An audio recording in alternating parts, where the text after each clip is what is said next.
Assalamualaikum warahmatullahi wabarakatuh. Eh, untuk materi kali ini, web development, kita akan masuk ke pengenalan terhadap Laravel ini sendiri ya. Jadi, introduction to Laravel. Nah, sekilas tentang Laravel ya. Laravel ini merupakan salah satu framework yang sangat populer, cukup populer saat ini, dan juga masih banyak dipakai untuk beberapa project. Mereka developer web yang memakai Laravel ini bukan hanya web yang kecil-kecil ya, tapi juga beberapa project yang besar masih dipakai menggunakan Laravel ini tadi. Nah, menurut beberapa survei, salah satunya di Coders.ai, Laravel merupakan framework modern yang terpopuler di tahun 2018 lalu, diikuti oleh Falcon, CodeIgniter, dan Symfony. Nah, ini membuktikan apabila kita melakukan pengecekan melalui Google Trends, seperti kemarin di digital marketing kita sudah mempelajari pengecekan via Google Trends ya, dengan cara mengetikkan keywords tertentu. Nah, akan terlihat grafiknya kalau Laravel ini perkembangannya selalu naik, bahkan cenderung naik di tiap waktu ke waktu. Berarti ini menandakan peminat pengguna Laravel ini masih banyak. Nah, berarti kita belajar ini masih relevan untuk kedepannya nanti. Nah, Laravel ini sebenarnya dibangun di atas framework Symfony. Akan tetapi popularitas Symfony, framework Symfony ini sendiri kalah jauh dari Laravel. Nah, karena dari segi fitur Laravel ini lebih memudahkan user atau penggunanya atau developernya daripada langsung menggunakan Symfony. Kemudian masuk kita menyinggung sedikit tentang perkembangannya atau sejarahnya. Laravel ini dikembangkan oleh orang yang namanya Tyler Otwell. Nah, ini merupakan proyek open source yang merintis ini Tyler Otwell tadi, bertujuan untuk mengembangkan aplikasi berbasis web dengan arsitektur MVC, atau di sini bisa kalian baca MVC support. Nah, dia mendukung MVC atau model view controller. Nah, beberapa fitur Laravel antara lain pengembangan maupun maintenance-nya udah cukup bagus, memudahkan developer. Kemudian desainnya yang modular, beberapa cara untuk mengakses database-nya juga memudahkan user tadi ya. Kemudian sintaks yang cenderung lebih pendek dan mudah dipahami, atau syntactic sugar. Nah, dirilis pada atau dikeluarkan mulai dirilis pertama pada tanggal 9 Juni 2011 dengan versi beta, diikuti rilis pertama Laravel 1.0 pada bulan yang sama. Nah, Laravel 1 ketika awal berkembang dulu memiliki fitur bawaan seperti autentikasi, lokalisasi, models, view, session, routing, dan mekanis lainnya. Akan tetapi belum benar-benar memiliki controller sehingga belum bisa disebut MVC support. Nah, kemudian pada bulan September 2011 dengan membawa beberapa perbaikan, Laravel 2.0 memiliki beberapa fitur baru, yakni ada controllers-nya. Jadi yang membuat Laravel kini menjadi MVC support dimulai pada Laravel 2.0 atau 2.0-nya. Nah, kemudian Laravel versi 3 dirilis tahun Februari 2012, Laravel 4 ini 2013, dan selanjutnya. Nah, yang akan kita pakai nanti Laravel 6.0 atau 6.0. Nah, kemudian kita masuk ke slide selanjutnya di fitur unggulan. Nah, mengapa kita memilih Laravel? Nah, salah satu penjelasannya ada di fitur unggulan ini ya. Yang pertama, sintaks yang ringkas dan elegan. Jadi sintaksnya nggak terlalu panjang kayak CI atau CodeIgniter atau framework lainnya ya. Jadi dia cenderung lebih pendek atau mempersingkat sintaks sehingga lebih memudahkan pekerjaan developer. Jadi kita nggak perlu susah-susah atau capek-capek ketika emang lagi belajar. Kita kan kalau programmer itu kan dari tahap awalnya dia sebagai mensintesa program, mengimitasi dulu. Jadi dia meniru proyeknya orang lain dulu, gimana sih supaya jadi proyek seperti ini. Nah, kalau udah nemu caranya, nemu step-stepnya, logiknya udah dapat, maka dia udah dapat mensintesa produknya sendiri atau membuat proyeknya sendiri seperti itu. Nah, kalau masih dalam tahap belajar, kita kan pasti kesusahan ya, agak susah kalau ngafalin. Misalnya, ya kalau memang lagi belajar kan, paling nggak kita bisanya baru menghafalkan sintaks. Jadi belum benar-benar mendalami itu tadi, tapi perlu mengenal dengan menghafalkan sintaks itu tadi. Nah, kalau sintaks yang dipakai panjang-panjang dan juga ribet, ataupun ini ya muter-muter dari satu sintaks ini, misalkan mau menampilkan nama itu aja, misalkan harus ngetikkan beberapa atribut, itu kan membuat atau menyusahkan developernya. Nah, di Laravel ini beda. Jadi dia sintaksnya lebih ringkas dan juga elegan. Kemudian ada Eloquent ORM atau Object Relational Mapping yang kemarin sempat kita bahas di pengenalan awal Laravelnya. Nah,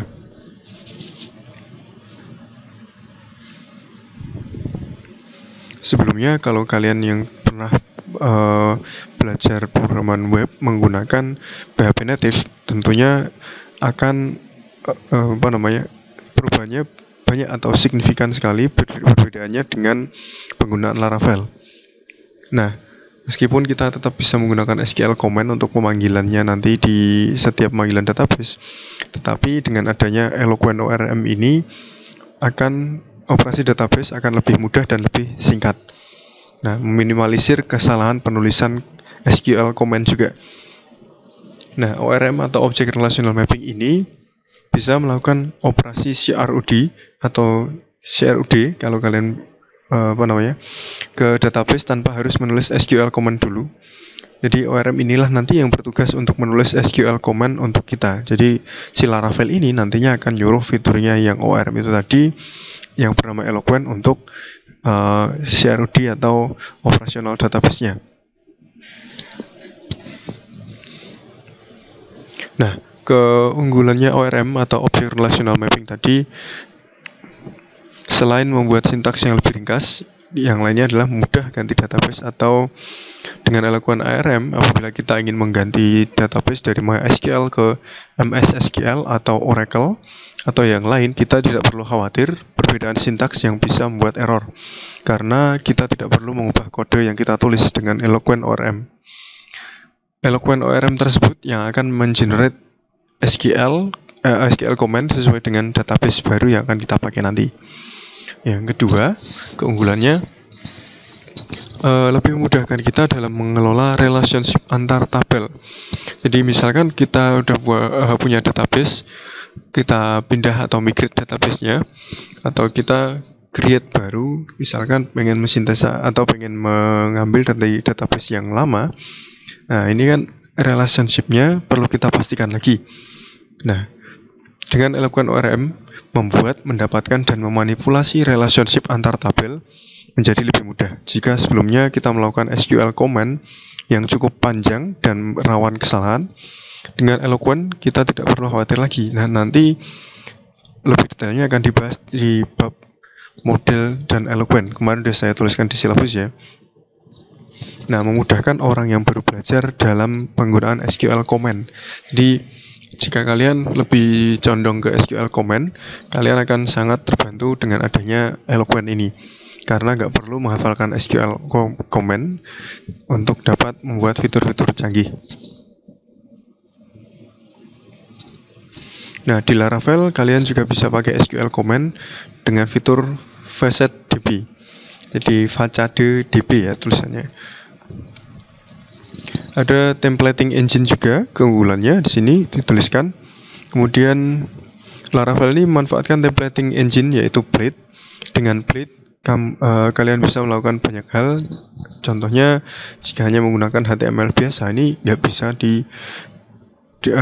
desainnya nggak akan sama seperti itu. Menghindari penulisan kode HTML yang berulang kali juga tujuannya dari templating engine ini ya. Untuk tampilan yang sama dengan layout dan komponen. Kalau di HTML kan kalian ngetikkan kode berulang kali untuk membuat layout dan komponen. Nah, sedangkan mengontrol tampilan yang dimunculkan atau disembunyikan itu kan juga dikontrol pakai komen yang berulang. Nah, dengan adanya templating engine ini semua dapat dilakukan lebih singkat. Nanti lebih jelasnya kita bahas di bab yang view. Kemudian di migration-nya, nah ini akan memudahkan kita mengelola struktur database dan tabel aplikasi. Jika kita terbiasa membuat table atau field menggunakan GUI, semisal kalian biasanya pakai PHPMyAdmin atau SQL Management Studio, maka dengan migration kita bisa langsung melakukannya dari text editor tanpa berpindah aplikasi. Nah, keunggulan lainnya adalah versioning. Dengan migration kita bisa menyimpan riwayat perubahan struktur database kita sendiri dari waktu ke waktu. Misalkan, nah dengan menggunakan file migration yang kita buat. Nah, hal ini tentunya dapat diartikan bahwa kita akan melakukan, misalkan mau rollback ke poin-poin tertentu atau ke beberapa versi yang udah ada, kita misalkan kasih note atau catatan ke beberapa versi. Oh, ini versi yang sebelum diubah oleh si ini, atau yang sebelumnya udah diubah oleh si A ataupun si B, seperti itu. Nah, dengan adanya migration, sharing struktur database ke rekan kerja juga akan lebih mudah, sehingga struktur yang ada akan sinkron. Jadi nggak acak-adul ya. Kalau misalkan yang buat satu project dibuat banyak orang, itu kan harus database-nya yang ngerjakan, nggak berarti satu orang itu tadi ya. Kemudian policy and gate. Nah, dalam aplikasi Laravel, kita lebih mudah untuk menetapkan hak akses ke aplikasi atau fitur-fitur tertentu dengan adanya policy and gate. Umumnya jika akses yang akan kita terapkan tergolong sederhana. Namun, jika hak akses kita tergolong rumit, kita bisa menggunakan fitur policy. Nah, kenapa kita menggunakan fitur policy?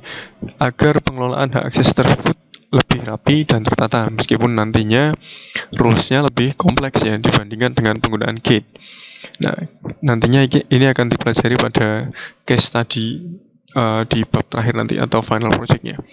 Nah, built-in JSON di era sekarang ini, web service juga nggak kalah ini ya diperlukan dibandingkan dengan mobile apps ataupun misalkan layanan lainnya ya. Nah, dengan built-in JSON ini kalian bisa mengembangkan aplikasi Vue.Blade ataupun menggunakan front-end JavaScript seperti Vue.js, React.js atau yang lainnya. Nah, kabar baiknya dengan Laravel ini akan sangat memudahkan kita untuk menghasilkan output berupa JSON yang bisa digunakan oleh front-end JavaScript kita.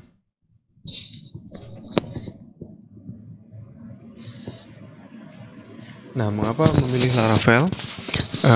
Dengan melihat beberapa tadi fitur unggulan yang sudah disajikan, maka kita bisa menyimpulkan dari sana. Yang pertama, Laravel ini adalah open source ya. Laravel dikembangkan sebagai sebuah proyek yang open source oleh tadi Tyler Otwell. Selain bebas, berarti dia juga gratis atau free. Kemudian, tetapi dia yang di sini yang perlu kita pahami, gratis ini berarti dia bukan gratisan ya, beda karena dua istilah yang sangat berbeda ya. Kemudian tidak dilakukan lagi, misalkan kita enaknya develop pakai Laravel atau CI atau apa nih. Nah, itu udah banyak web service yang menggunakan framework Laravel, jadi nggak perlu lagi diragukan kualitasnya.